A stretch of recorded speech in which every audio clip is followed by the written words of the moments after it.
I really don't know how this happened, but you guys have got me firing at 2022 best ball drafts already. I've done more drafts than I even care to admit. Not as many as some of you guys out there, but I've done my fair share of drafts already. I was firing some last night. I was firing some last week. And I actually think as I've gone through a lot of these drafts, there's quite a bit of stuff we can learn from these early drafts, these early ADPs, some of the trends, some of the specific player ADPs that are maybe good, bad, indifferent. And I think we can talk a little bit about that today and maybe see how we can use some of that to our advantage in a draft. So we'll hit some of those keynotes first, and then we'll maybe hop into a draft together. Let's get it going.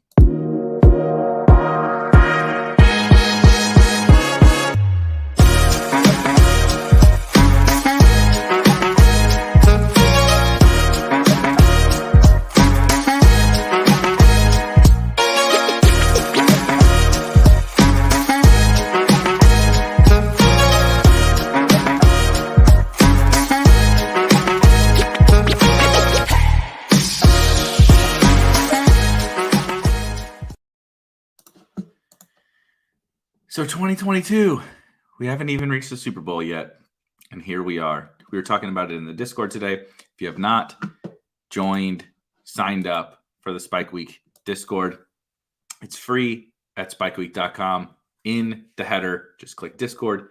It'll take you right to the community of a bunch of sick best ball degenerates that are grinding year round, absolutely year round. I'll also pop a link into the chat here in just a second. But we were talking today how crazy it is that we're already like talking about 2022, like how insane best ball has grown in this past year, where last year, like I was first starting out doing some of the best ball content. I was very much all in on, the best ball space and doing drafts and everything. And I think some other people were, as Kyle says, degenerates. We're all degenerates. But now it's like there's tons of people already thinking about 2022, talking about 2022. And we have contests that make sense to be drafting basically year round, right? We have this big board, which give me 5 or 10 minutes and maybe we'll hop into one together. But we have contests that make sense for us to draft right now because, there's a debate about, like with Best Ball Mania or the DraftKings Millie Maker or the big drafters Best Ball Championship, that kind of stuff, whether we should be drafting it super early, right? There's tons of, I understand the take of I don't want to draft in May for Best Ball Mania because, you get Cam Akers, you get Michael Thomas, you get J.K. Dobbins, et cetera, Travis Etienne, et cetera.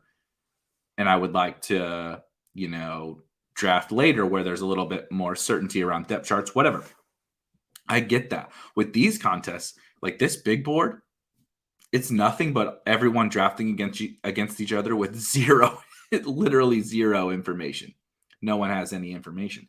And so they've set it up in such a good way to where they can kind of whet our appetite throughout the entire year. So I'm going to hit a couple of quick notes to talk about, and then we can maybe see how we can work them into a draft. We're just going to do the entire screen here. See, so I would probably classify my general thoughts around the early ADP into these 4 buckets. There's certainly more. But last year I remember going back and looking specifically. I remember as draft season got over, I went back and looked at all my drafts. But I remember looking at my very first draft, which actually hilariously advanced in Best Ball Mania 2. My very first underdog draft was actually one of my best teams. It made the semifinals of Best Ball Mania. But there was sixth round Cooper Kupp. I'm trying to think of, there were some breakouts like Jamar Chase. Some of these guys were on this team, these like young, if you will, breakout type players that you could get last year at a cheaper cost at the right. This was a like late April, early May draft. You could get some of these guys and wide receivers. You could get some of these guys later that, I think the market has changed. And so it's not that there won't be values, it's that particularly on underdog, we're going to have a situation where, so like the very first big board, it actually wasn't a big board draft. We did a private 2022, just like $5 league or $10 league or whatever it was. And it was it was right after they launched the 2022 stuff.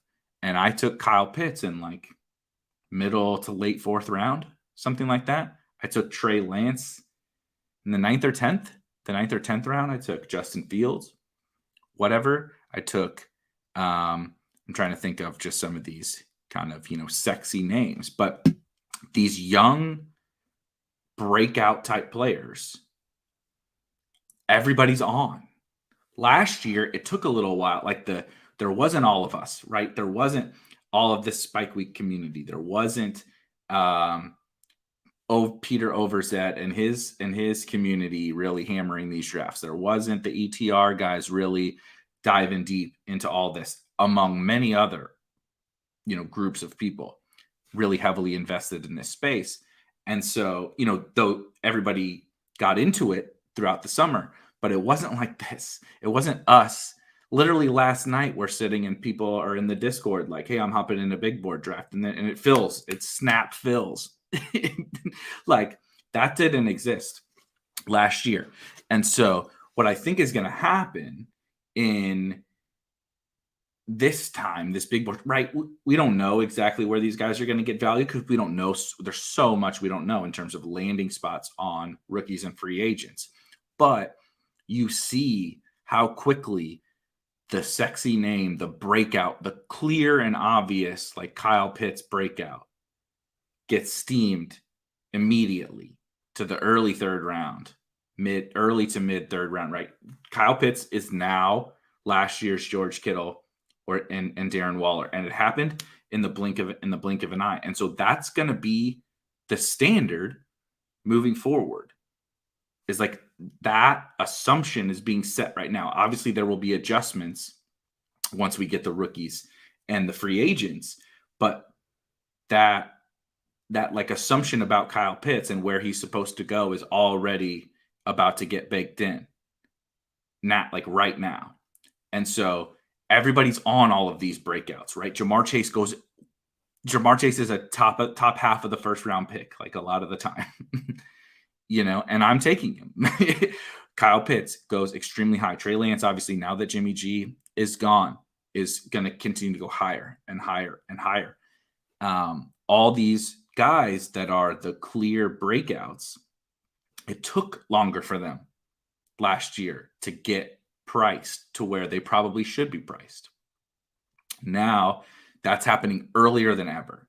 And so that's something we're going to have to, when we get to June and July and August of next year, the prices are going to have been set. And if we keep steaming the same players, right? Antonio Gibson got steamed hard because everyone that was interested in best ball got Antonio Gibson fever. And I think that was totally fine. But by the end of draft season, he's going so high. And like he flipped JT's ADP. And we saw what happened with JT. And it was like that hive mind, which I'm cutting down to the third one. So we'll do the first and the third. That hive mind around, honestly, it's around a lot of the right players. And so it's a market efficiency, but it's something we're going to really have to think about. Like I've just been doing a bunch of these drafts and you just see every time. I mean, no one loves Trey Lance more than me. I love Javonte Williams. I love a lot of these wide receivers. I obviously dislike, some of these old running backs in the dead zone. I dislike, the old pocket passing quarterbacks. But the way I think, the way a lot of you guys think, the way the market on underdog is determining, how players should be evaluated is getting more efficient and more efficient. And so this hive mind, like I'm saying, where like everyone's on the same breakouts. Like why does Treylon Burks go so much further ahead of all the other rookie wide receivers? The market, and I'm not even saying that it's wrong. I do personally kind of disagree, but I don't think it's really anything worth debating. But everyone has decided that Treylon Burks is the rookie, the superstar rookie. And so boom, instantly he shoots way up. He's going ahead of, tons. Like he's going to be going ahead of Michael Thomas. He's already going ahead of Mike Williams. Definitely, Robert Woods, Brandon Ayuk, Hunter Renfrow. He's going ahead of so many guys that I'm not sure that it makes sense. But the hive comes together on guys, and there's not that many. There's not that high, a big of a quantity of people drafting at this time. And so when everybody ends up on the same guys, like that's what happens to the ADP, right? When the drafts are happening, the ADP adjusts based on those drafts that have happened. And when it's the same people that all think fairly similar, it adjusts that. The other thing that maybe is a little bit more of an advantage, I think personally a little bit more of a market inefficiency, is the super early running backs. There's a huge thirst. I've drafted a ton of zero. This is the next thing we'll get to, but I'm extreme strategy only in these drafts. And it wasn't something that I sought out. It's just something that has kind of happened through the flow of the drafts that I've been in. You just happen to get the ADP fall together where you have a robust running back team, and then you just have a massive quantity of wide receivers. But there's so much early running back love that take your Jamar Chase and then take your Stephon Diggs or DK Metcalf or someone like that, CeeDee Lamb, whatever. Take your Kyle Pitts, take your George Kittles, take those guys. You can just have an absolutely loaded superstar squad of pass catchers. And particularly now, there's more uncertainty and more variance in those running back roles, but there's so many late options. Right? You have to kind of, you're rolling a roulette wheel. You have to get a little bit lucky on the landing spot for X free agent or the landing spot for rookies, or the incumbents need to not have somebody come in and steal work from them. But you have this situation where everyone sees how thin the running back pool is right now. And maybe it will be in the summer too, but everyone sees how thin the running back pool is right now. And so you feel most comfortable. And I do too. Everyone feels most comfortable having taken 2 or 3 running backs in the first 3 to 5 rounds, and then you're good, right? You got your Najees and you got your whatever Zeeks, and you got you got all these guys. Saquon, which is an interesting guy to discuss now after we'll see what comes of this rumor mill about Saquon moving on from the Giants. But, there's a very, very limited amount of running backs that people actually feel comfortable with, and you can project strongly into next year. And so all that's doing is pushing up those early at the top. And it's crazy to me that Derrick Henry goes where he goes after another year older and injury and all of that. But it shows you how weak kind of the running back position is. You run out of names that are like from a traditional, if you were drafting a season long league, you run out of names that you would feel comfortable starting really fast. And those traditional season long leagues, that mindset comes into the running back position more than anything. People are comfortable with the wide receiver position in best ball, but they're not comfortable with the running back position in best ball. When I can't say this guy's going to get me, I feel comfortable with the points, this guy's going to get me a week 1. We're not even done with the 2021 season, and people still are not willing to embrace the variance at the running back position, right? We just got a freaking report that Saquon Barkley might not be on the Giants. Who the hell knows what's going to happen at the running back position? But wide receiver is much more like If you're good, you're good. Obviously, there's free agents and stuff, but like nothing is going to change for Jamar Chase and T. Higgins. Stephon Diggs is still going to be Stephon Diggs, even if they bring some guys in, right? Davante Adams, no matter where he goes, is going to be Davante Adams. Exactly what is his value? Of course, it can fluctuate a little bit, but like the running back, Saquon Barkley could go and be in a 50-50 timeshare, and he's going in the second round, right? The running back position is just very different. And so what all this comes together in the last bullet point in being extreme. And that's how I want to approach all of these drafts. No one knows shit. None of us know absolutely anything about we don't know shit in September, right? We don't know anything. We certainly don't know anything right now. And so swing for the freaking fences. Draft if you want to draft RB. I literally just did it last night with I think I did JT. I actually drafted Saquon. I think I had a JT Saquon Akers team. I did draft one more running back like in the 19th round, but I have 12 wide receivers on that team or something like that. Be extreme. Do the opposite. Go crazy 0 RB. Who the hell knows? I really like Kyren Williams as a running back. He could be stone cold useless. But when I draft him on a 0 running back team, I would like to just have a bunch of him in these lottery tickets, and I just got to hit on a couple, right? Find Rashad Penny of last year. Find Sony Michel of last year. Find Leonard Fournette of last year, et cetera, et cetera, et cetera. And be extreme in these drafts because there's no, you're not losing anything in these drafts. And I think these early thoughts, I think it's going to bleed into like Best Ball Mania, the puppies, all of that. I really do think based on these drafts right now that it's going to bleed into those drafts.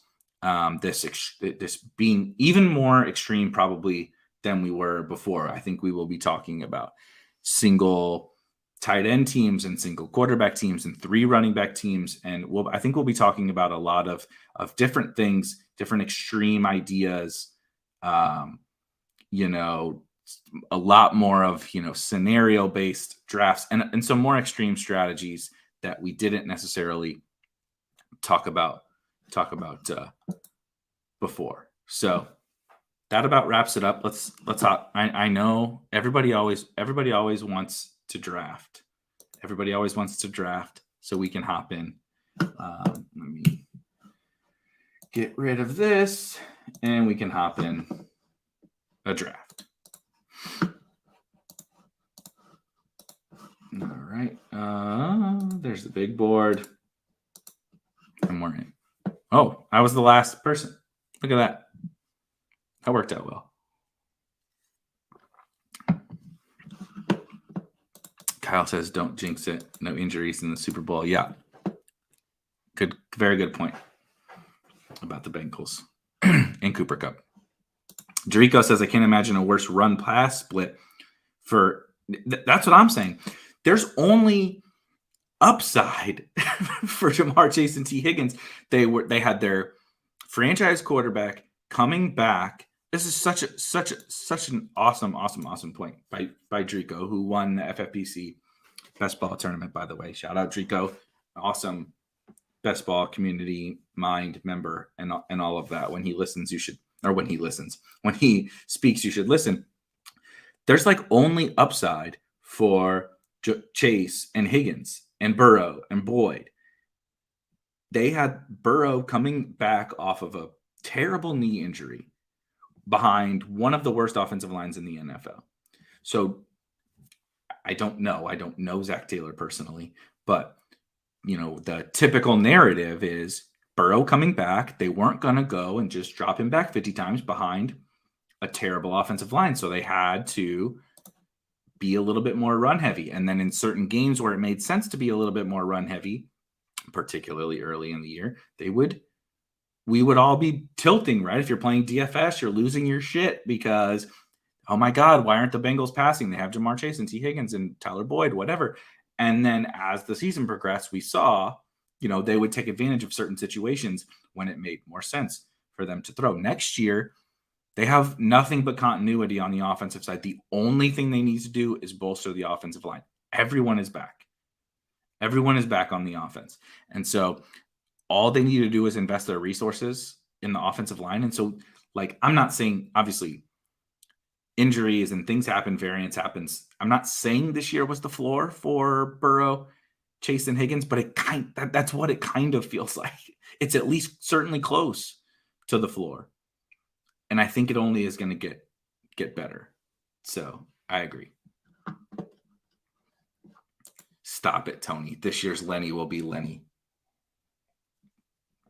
I'm definitely out on Lenny at his current cost, but obviously I could be in on Lenny if we'll see what happens. I think people are overvaluing Lenny a little bit for sure, but it's possible. We get deja vu all over again, right? Last year we all shit on Lenny. We pushed Lenny way down. We overvalued Rojo, and we honestly overvalued Gio as well, and maybe Lenny. something like that happens to Lenny because he has a lot of negative connotation around his name for sure. Yeah, Paul, shout out Paul. Paul says already, Lenny is falling, but I do think Lenny needs to fall. His price was egregious. He's a free agent. First of all, the Bucs might not bring him back. Where is he going to go and have a role as valuable as Tampa? Does it exist? He's probably going to go somewhere and be like on the bad side of a timeshare. That's honestly probably what it's going to happen. So he was pretty overpriced, in my opinion. He really needs to fall a lot further than his ADP. But eventually that could swing the other way, and obviously it'll be dependent upon his summer. All right, so I'm trying to accumulate some Javonte here into my portfolio before his price gets absolutely out of control, and then I'm going to take. Ooh, this is a tricky one because I don't want to do Kamara after the issue from yesterday. Here's what we're gonna do. I talked about extreme, and you guys know that I love wide receivers, but we're gonna have a little fun with an extreme running back team.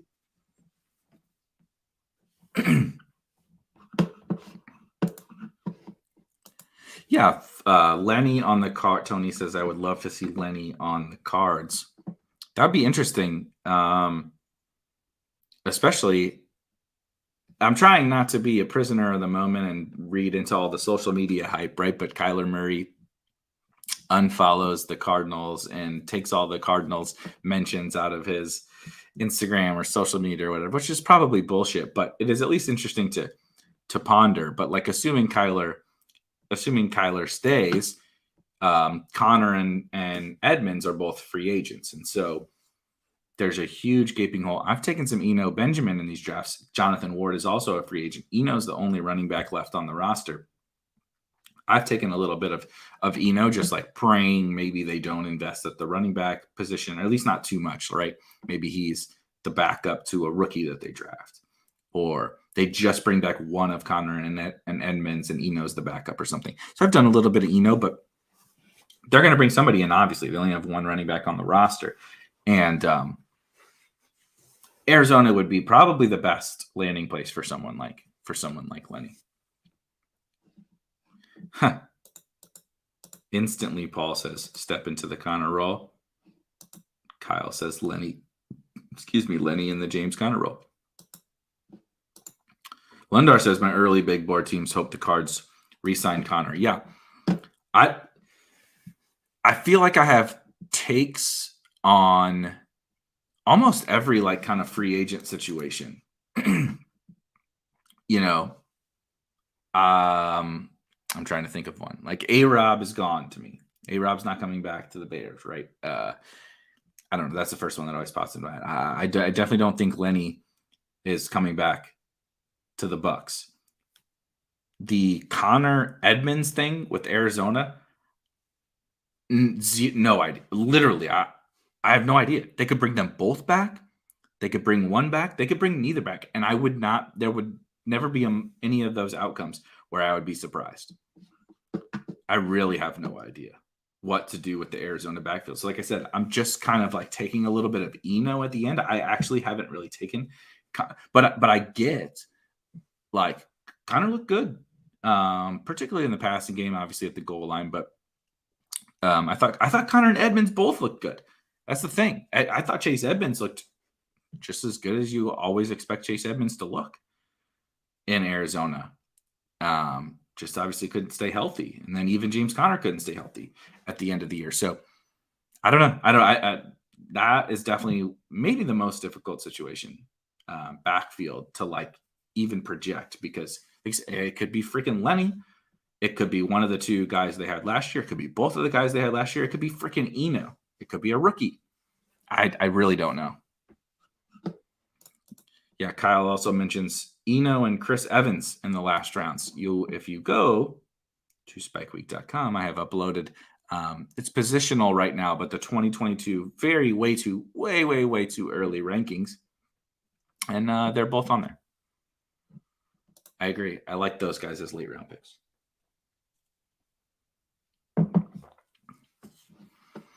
But there's like an infinite amount of running backs we could probably talk about. I don't have this guy on, but this is just a good example of how many running backs there are. I did not rank James Cook from Georgia. And somebody asked me, like, do you not like James Cook? It's like, I'm fairly indifferent on James Cook. But if you wanted to make a case for him, like, I get it. And same as every rookie running back, if he lands in the right spot with the right draft equity, like, I think he could be an interesting guy. But like, he's one of 100 guys that we could probably talk about at the running back position. And so that creates more variance, maybe more risk, but it creates more opportunity too, because you're able to get guys that have a realistic path at a truly, okay, we're definitely, DJ Moore's gone. All right. So here's something I'm taking at the 3-4 turn, taking Terry McLaurin and Calvin Ridley, two guys who, it's kind of crazy to me, the price on them. Ridley by the end of the year was at the 1-2 turn, and I understand people are like concerned about him, but like, I don't know, I'm not concerned. Maybe I'm just being totally ignorant, right? And the fact that we haven't heard anything is a big red flag that maybe he's not going to come back, or maybe he's going to get traded to a bad situation. I don't know. But to me, the most likely outcome is just Ridley just comes back to the Falcons and he's like the same guy. Now, he wasn't going to pay off the 1-2 turn price tag, but like, he's better than a 4th round pick. Like, what are we doing here? So I have a lot of Ridley and McLaurin, same thing. I'm just a really good player that we were taking at the beginning of the 3rd round last year, who it wasn't his fault he had a shitty year. It's the situation he was in. And so just willing to bet on that situation changing and his kind of talent coming through. Ethan says, I think I might have this exact start, which is funny, which, if you're listening, just to the audio, I started Javonte and Joe Mixon. I drafted out of the 12 spot, so I had the turn, Javonte, Joe Mixon, and then Terry McLaurin and Calvin Ridley, which is a pretty fun start, actually. I'm going to try to turn this into a 4 QB team, but we'll see how or 4 QB, 4 running back team, but we'll see. We will see how that works out. Yeah, just going back to the Bengals thing again, I wanted to double back to Drico's comment. Like, you had the beginning of the year situation with the Bengals where they were just like run heavy, unbelievably run heavy. And then at the end of the year, it was even against the 49ers, which would have been really interesting if the 49ers had made the Super Bowl. But like, I don't remember if I played T or Chase or one of them in DFS the week against the 49ers. And I think I played Burrow. And like, they kind of got there just because those dudes are so good. But I don't know, they threw the ball like 50% of the time. They're just running Joe Mixon against a dominant run defense. And the 49ers were playing like practice squad corners. Like, it was just the most obvious spot to throw. and just Zach Taylor just wouldn't unleash it. Same thing with the Broncos game. Another horrible game, like a totally disastrous offensive output for the Bengals. And I just think they're just a team I understand. Like, I understand if you have sticker shock on Jamar Chase in the first round, third round T. Higgins, and fifth or sixth round Joe Burrow. But I don't know. They're just a team I'm excited for in 2022. And so I'm not going to leave drafts as it stands right now. We'll see. Things change. I don't plan to leave underweight on the Bengals. That's for sure. Yeah, as Shane said, thank you, Shane. Like and subscribe. Would love help us out with the YouTube algo or whatever. All the typical things that the YouTube streamers say. Like and subscribe, guys. Like and subscribe. Smash that thumbs up. There we go. Smash the thumbs up. How many? Yeah. I think if you accidentally slip up and say you're going to draft a 4 QB team, does that mean that you have to draft a 4 QB team? Paul says, how many likes for a 4 QB team?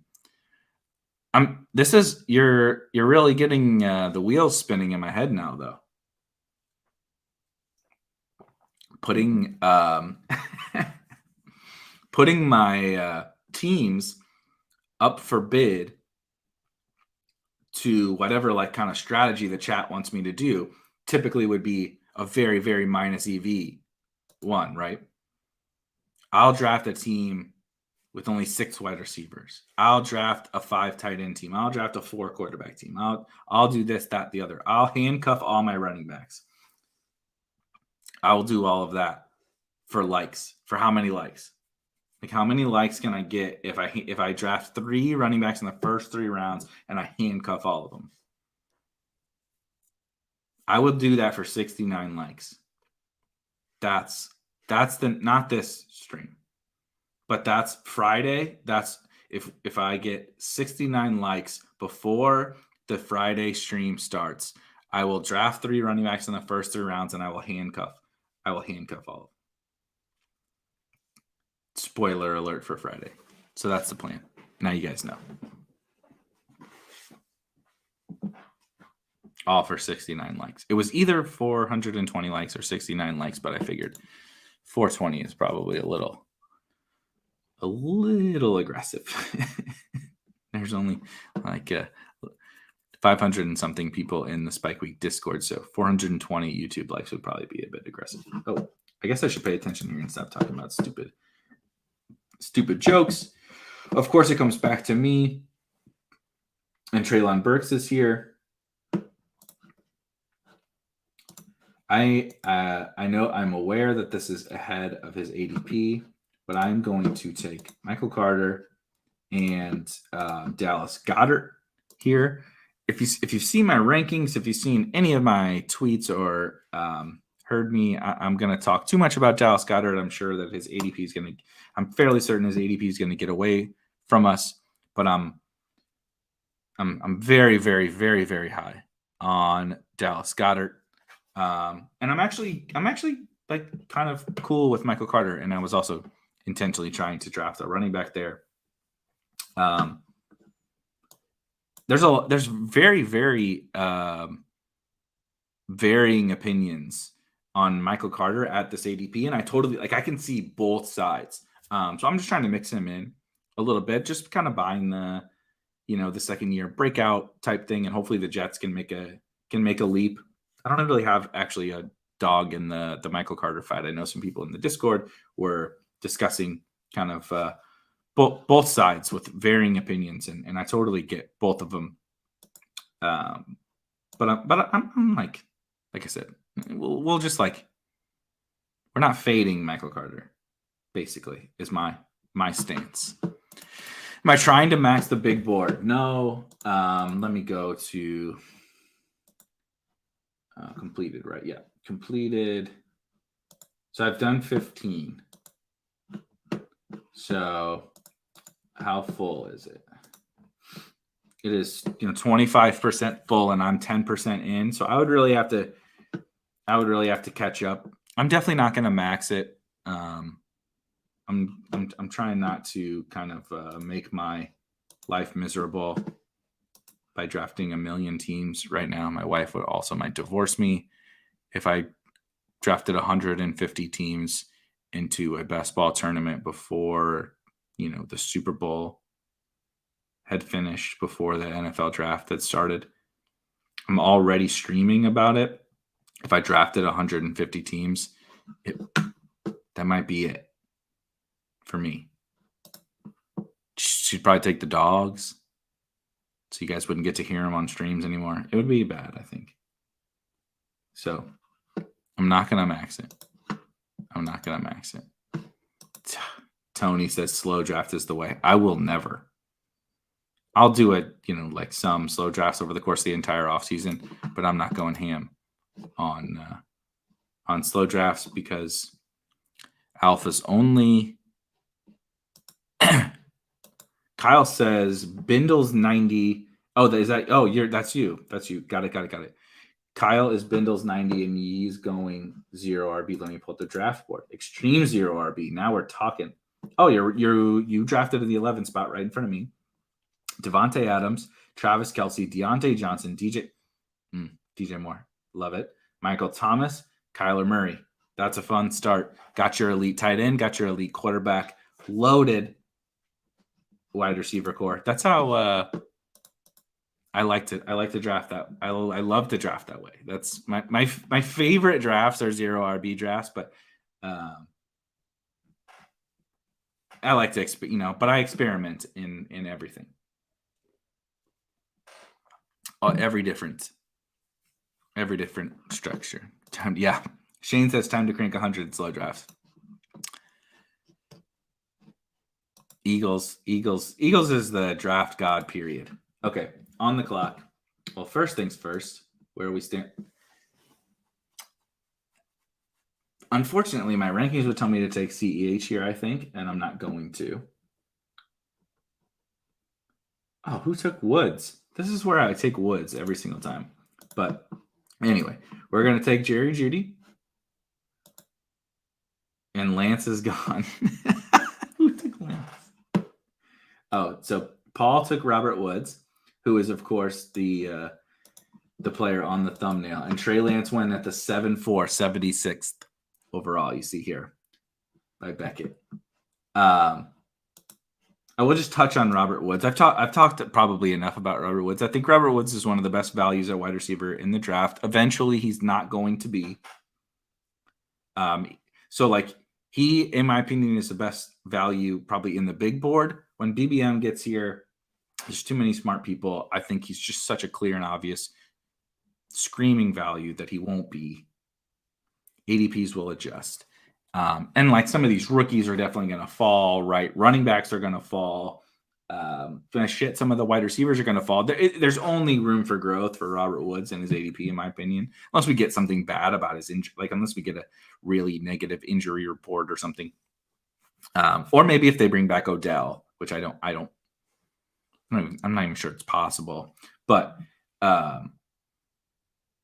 think Robert Woods is just like a total screaming value. And so when we're doing kind of some early lessons learned and all that kind of stuff, I'll probably be way overexposed to Robert Woods in the big board. And that's just going to be part of where I have my Robert Woods. That's something I'm willing to do in this upcoming draft season. Maybe that I didn't do particularly well last year, where at that given moment in time, right? You snapshot a moment in time, and there's that tournament going on then. And the big board is going on right now. And there's X value. I'm extremely confident in X value, right? I have maybe a running back I'll talk about later. I definitely have a tight end. But I think Robert Woods is one of those guys. I'm going to be way overexposed to Robert Woods in the big board, knowing that in BBM, I'll probably be whatever at the field. I'm not Robert Woods is not like a guy that you're just holy shit, that's a league winner. He's going to be a first round pick next year. Like that. So in BBM, that guy is not, when his price is where it should be, the 6th round or something, that's not really that interesting. Who gives a shit? how much Robert Woods you have. In this, when he's like a 6th round pick and he's going in the 9th, like I want to be 8th, 9th, whatever. I just want to. That's when I'm going to be overweight that guy, and we move on to the next. But in BBM, I'm trying to win $1 million. I'm not trying to get closing line value. So, Kyle says you got to get your guys. Shout out to Liam at Chess Liam. Go Bills 2020 on Underdog, winner of BBM 2. Same thing for Tony is in the chat. Felix Castro, winner of DraftKings Millie Maker and high school classmate of mine. Shout out Muscuda High School. Yeah, there you go. Shane already knows it. Shane already knows we're ruining my late round tight end, but his ADP hasn't really risen, so I don't think anybody else is interested. But Kylan Granson is 100% my late round tight end guy right now.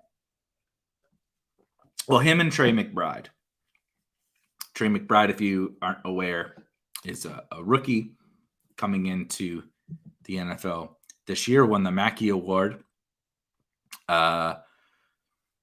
Now, he is nowhere near the athlete of Kyle Pitts or honestly the receiver of Kyle Pitts, but he is a little bit more of a traditional tight end, but he nearly matched. He was 0.1 worse in PFF receiving grade last year than Kyle Pitts was in his last year in college. I don't have it. No, I have got it. Derp. Lincoln Q. Okay, hold on. Let's look at the team here. I am on the clock. I have Javonte Williams, Joe Mixon, Michael Carter, Terry McLaurin, Calvin Ridley, Jerry Jeudy, Chase Claypool, and Dallas Goedert. Let's just take Rondale. I have 2 picks at the 9-10 turn. We're going to take Rondale. Boy, quarterback's bad. It looks like it's a good thing I'm going. It's a good thing I'm going to go probably hyper fragile here because running back is bad. I'm trying to think if there's anything from a late stack perspective I can set up. No, there isn't, but I'm going to take Michael Gallup. Maybe he comes back to Dallas. We'll see what happens with him. I don't really love it, but I found this tier to be particularly difficult to kind of navigate at wide receiver. Christian Kirk is a free agent. Tyler Boyd is back, but I think we should feel pretty confident that Tyler Boyd is not really a high upside pick. Kind of like a dollar store version of what we were talking about with Robert Woods. Like, you're going to get some weeks from Tyler Boyd that help you, but he's never really you get to the championship with Tyler Boyd and you're never going to be like, oh baby, wheels up, I got Tyler Boyd on my team. You're just going to he's on a good offense, so I guess maybe you will be somewhat excited, but so that's just like a meh pick for me. I will draft some just because, again, it's the Bengals type of situation. However, you're not feeling really good. Same thing. I like Jacoby Myers, but you're not feeling super excited. David Bell, I'm so on as a rookie. I am probably going to be quite overexposed to Corey Davis at this price, but that was fairly early for Corey Davis, So, and same thing, Will Fuller, I like. Kenny Golladay, I actually like, but it's kind of a tricky range.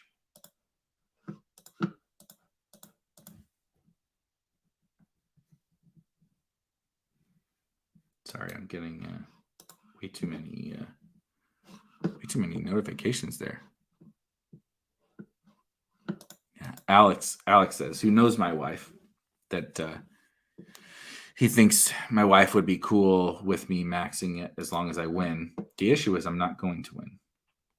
But yeah, she probably would. $50K to first place. Can we take a step back and talk about the fact that there is a NFL best ball tournament that only drafts from when did it launch? A week ago until the NFL draft, which is, hold on, should probably know this off the top of my head, which is April 28th, right? It closed. It's going to fill before then.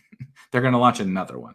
But so there's going to be probably multiple tournaments with 50K plus to first place before the NFL draft. Crazy. The space is just out of control. Absolutely out of control. Yeah, I'm not super into Watson, but I get it. I think after the top 5 or 6 wide receivers, you could probably make a case for a lot of these. We all have our personal preferences. Ethan said, I like this take. I really, really, really like this take. Ethan says, once Cortland Sutton goes, part of me dies. Sutton is, I'm trying to find him on the draft board here really quick. Cortland Sutton. Oh, he had to go much earlier than normal today. Where the hell is he? Guys, help me. I'm missing Cortland Sutton, right? Godwin, Williams, Michael Thomas, Mooney, Treylon Burks, Marquise Brown. Am I taking crazy pills? Oh, Jesus, there he is. So good luck. Took Cortland Sutton in the 9th round. 103 overall, the 9.7 for Cortland Sutton. I agree. That's another guy. I feel extremely confident we're at the floor of Cortland Sutton's ADP, and when we get into the heart of the summer BBM season, it's only going to rise. This is an extremely talented wide receiver who has proven that. I don't think anyone has any doubts about that. The fact that they do have multiple wide receivers and the fact that we don't know exactly who's going to play quarterback for them is keeping it depressed. But I think we all feel really confident that they're going to have a quarterback upgrade. And it's like any upgrade, any upgrade. And Cortland Sutton is just an absolute smash. Oh boy. I don't think I've taken Chase Edmonds yet, but I'm intrigued here. And let me add some of these wide receivers to the queue. Oh God, Kyle took Edmonds. I'm not even paying attention. All right, so first of all, I'm going to take Josh Palmer because I would like to bet on Josh Palmer if Mike Williams is gone. If Mike Williams is gone, Josh Palmer is a smash. On the other side of this, we're gonna make a bet that's no, never mind. I have Calvin Ridley. I really like Russell Gage if Ridley is not around. Oh boy, 5 seconds. We're taking Julio, it appears. Timed out, took Julio.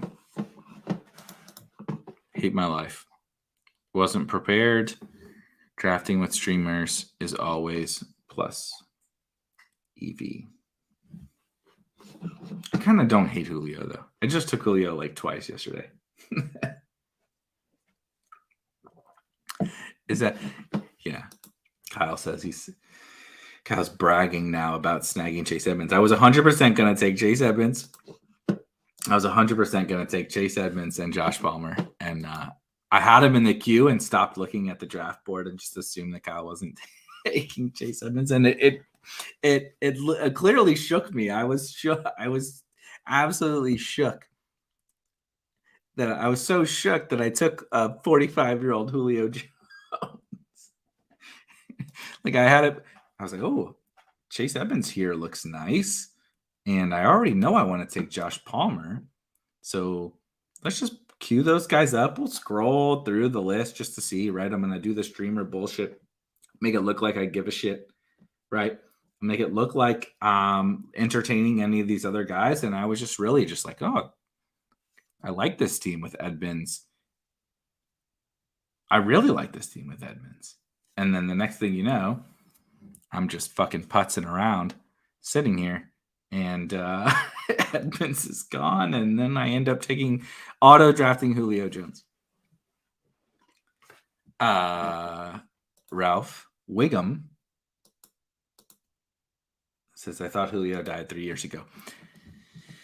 I know I'm going to be at the field, somewhere between at the field and overweight the field on Julio Jones, if this is the price next year. And I know that other people will be like, aren't you supposed to draft young players? You're supposed to be, you're supposed to be with the ship chasing crew, right? I do a freaking show on Sunday mornings with Ben Gretsch on Roto Grinders, who is the young player truther. Julio did not stay healthy last year, right? It's over. It's over for Julio. I don't know. I'm willing to see if there's one more year in it. In that body. When he was out there, I thought he looked fine. I thought he looked pretty good. I'm willing to see in the 12th round, the 13th round on Julio Johnson. If that burns me, like last year was the issue. Taking him in the 4th or 5th round was the issue. And I there were times that I took him every once in a while last year. Luckily, not much after the trade happened, but still. There were times where I took him. Last year was that's bad. That was bad. But now that we've learned that maybe, it's almost over for Julio, people are like totally jumping shark. Right? Like we're all in Kyle Pitts. Like Kyle Pitts is the next absolute superstar. And we're all out Julio Jones. But we do this every year. And sometimes we do jump a little too early on those guys, the Julios of the world. And sometimes we're a little too early on the Kyle Pitts of the world. And trust me, I'm going to draft plenty of Kyle Pitts, but I do think it's at least reasonable with Julio. There you go. 2022 AJ Green. I like that. And I mean, you were fine. You were totally content. And I was out on AJ Green pretty much last year, but you were totally fine and totally content having AJ Green on your team last year. It's crazy because these running backs were like borderline. There goes Robbie. I haven't had a stream where somebody doesn't just snipe the ever living shit out of me. And I can't remember how. I honestly cannot remember. I do need to start taking some quarterbacks. So Daniel Jones is definitely going to be a pick here. And then I think I'm going to take 2 later round guys. Running backs, interesting. Gus would be a somewhat interesting addition to this team. DPJ. And I'm good at tight end.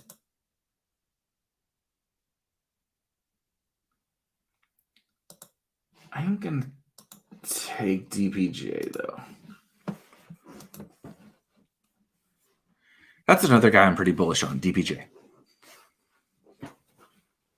I just think he proved his upside this year, even if very inconsistent. Shout out Baker. And I would just like to bet on his continued growth, obviously without Odell. Jarvis Landry is a free agent. I think he could be a guy, right, that we're just like talking in April, May, whatever, about like, oh my God, where should we take Donovan Peoples-Jones? Should we take him in the 8th round? Right? Like I that type of thing I think is in the cards with DPJ. How likely? I don't know. Probably not that likely. But it's in the cards for sure.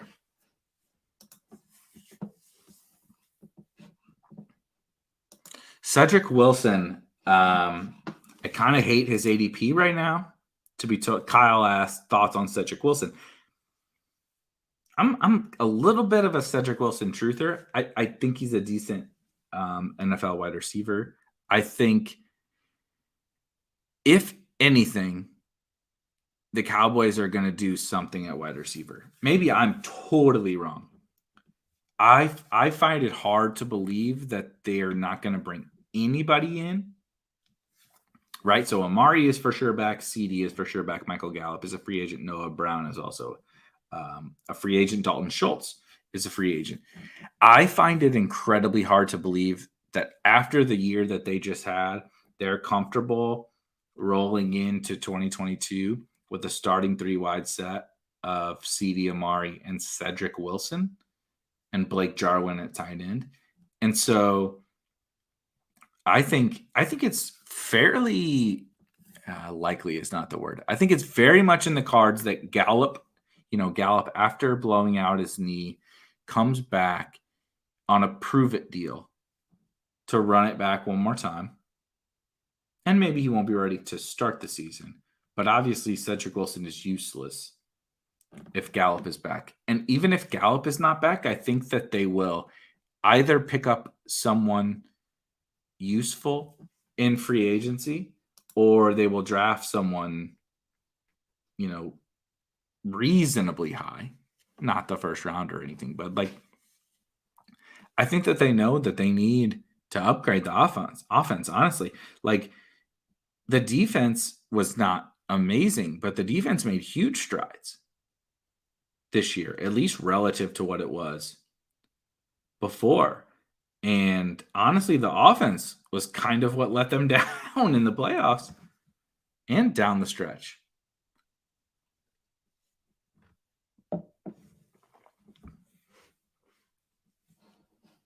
So I think Dallas is gonna definitely keep pushing things on the offensive side. Yeah, this is true. I think I listened to the Take Cast with Davis Maddock and Josh Norris the other day. That episode is not super new, and I love Josh, and I obviously love Davis, so I probably should have listened to it long before now. But Davis mentioned on there that, like, he's just still not giving up on Baker. He's a Baker stan. Josh kind of had the opposite opinion that Baker is not very good, and I respect both of their football opinions. But I tend to believe that we've seen so much down from Baker and so little up, honestly, at least since his rookie year, that it's hard to have any faith. It's hard to have any faith in Baker. But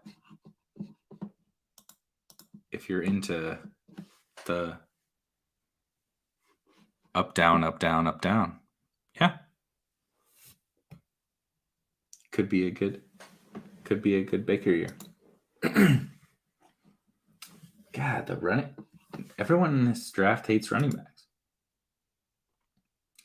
I do think I gotta take another quarterback here, unfortunately. This has been a fairly quarterback thirsty draft here. Oh, baby. I love me some Wandale. Oh, but Hamler is here too. What's tight end looking like? Is McBride. Son of a bitch. Okay, so we're just going to cue some people real quick here. In 5 seconds, I have to decide between one of those wide receivers, Trey McBride, and a quarterback. I'm taking Trey McBride. I'm pretty sure I'm going to stand Trey McBride this year. It's just going to happen. Apparently, one of my things is going to be the Mackey Award winning tight end. I'm into Trey McBride. I've taken a lot of Hamler already, so I think I'm going to take Wandale in this one. If you haven't watched Wandale Robinson play, KJ Hamler was also this way in college, and so maybe it's silly to take the rookie over the guy who's been in the league. But there's something about these guys that are just goddamn playmakers. And it's hard to, obviously the box score and their production and everything somewhat helps capture it. But like you watch Wandale, so we'll look it up. Let's just look it up.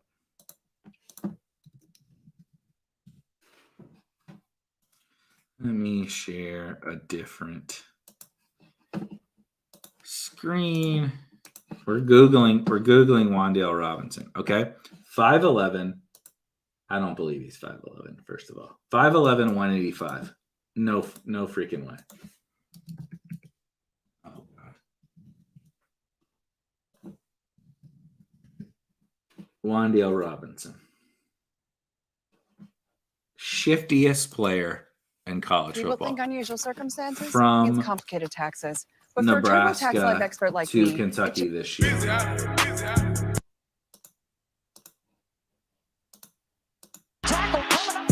We just wanna win, and this life is sin.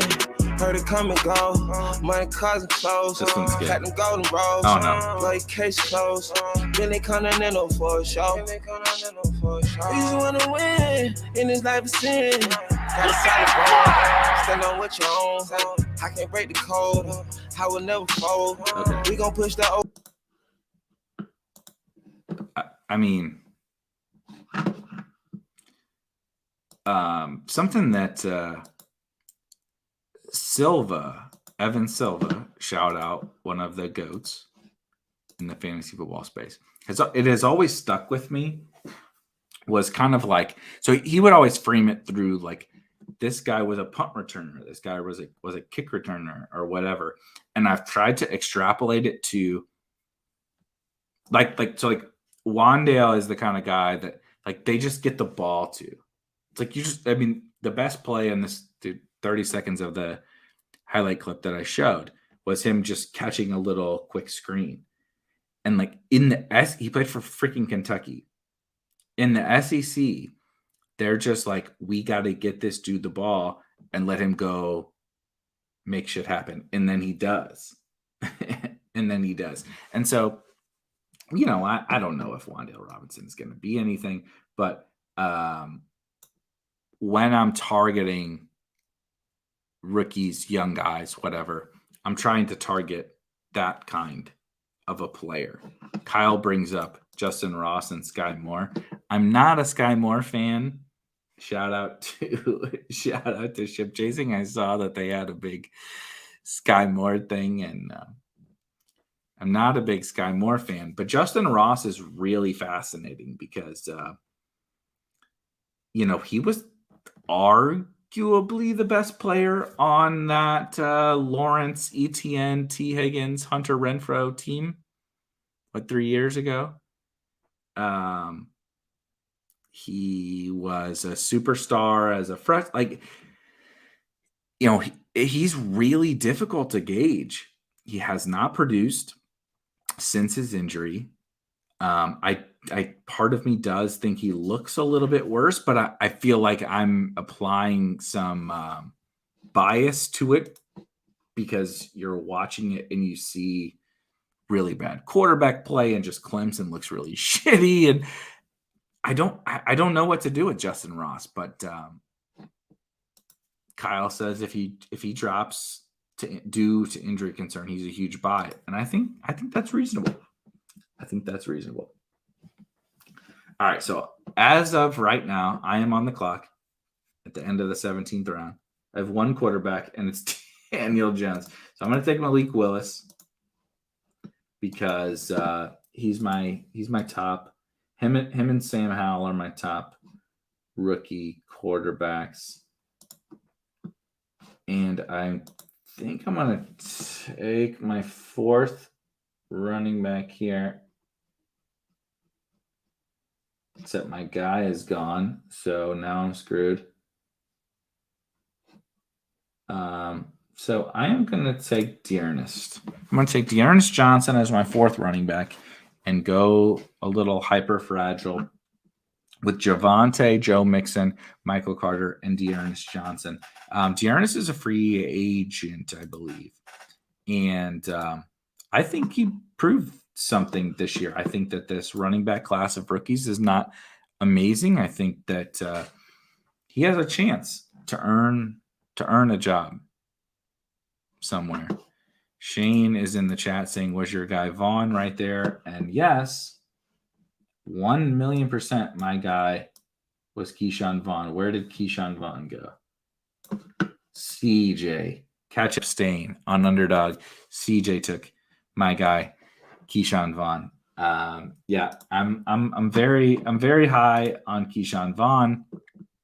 It could certainly turn into absolutely nothing, but I think I have 80% Keyshawn Vaughn right now in a shout out Soccer Dave, David Kitchen, the pumper of the Keyshawn Vaughn bags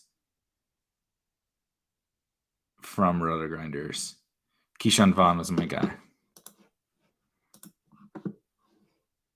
Yeah, Kyle says it's. I totally agree. That's obviously I took 3 fairly early running backs, but like I think this draft is like the perfect evidence of why 0 running back is like in like if you draft a bunch of elite wide receivers, I still oftentimes in like BBM want to have a bunch of quantity at wide receiver. Not a bunch is the wrong phrase, but I don't want to have 7 or 8 wide receivers. Like I just don't want to have that on any team.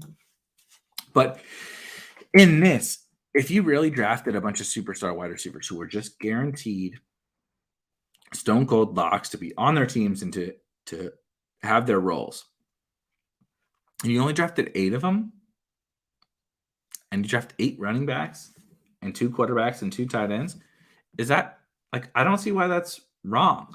And as Kyle says, that the running backs that are still available right now, like for the audio listeners, we're just about to reach the 19th round. And like, if you recall from last year, like where Jamal Williams went, where Nyheim Hines went, where J.D. McKissick went, Darrell Williams is here, Trey Sermon, Hassan Haskins, Tyler Algier, Jarrett Patterson, Mike Davis, Zach Moss, James White, Devontae Booker, Tyler Beatty. Like, the running backs that are still here are like have like serious paths to like real usable roles. So like even if you're not comfortable with like a 0 RB structure, that looks awful. Even if you're not comfortable with the 0 RB structure, I feel like it is just it's something you honestly got to get over it, because like when you see this, you need to have some. I'm not saying I'm sitting here on a stream having drafted 3 running backs in the first 6 rounds, but you have to be able to embrace some of this with the potential running back value that is there. Jerome Ford, Kyle says, yeah.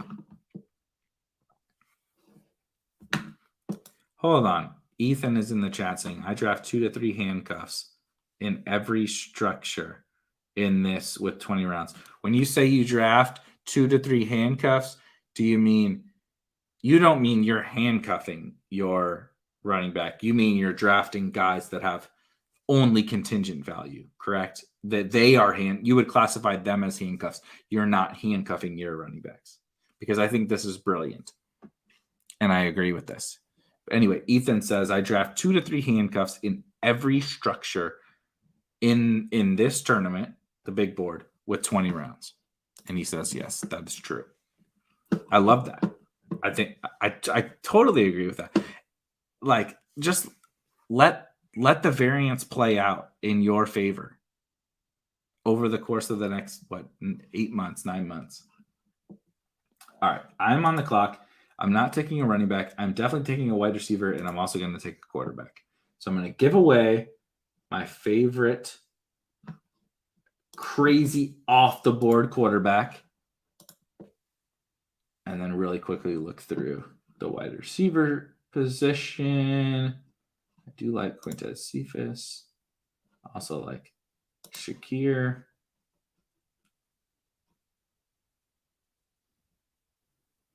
Yeah, I'll just take Cephas. So I drafted Mitchell Trubisky.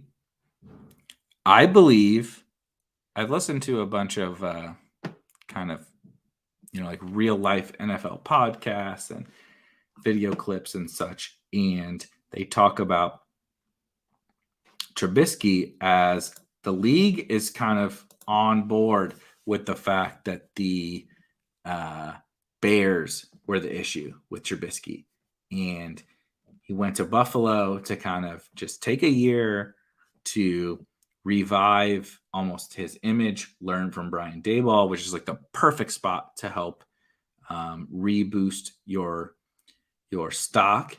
And he is now entering a market where infinite teams need a quarterback. Like infinite teams need a quarterback.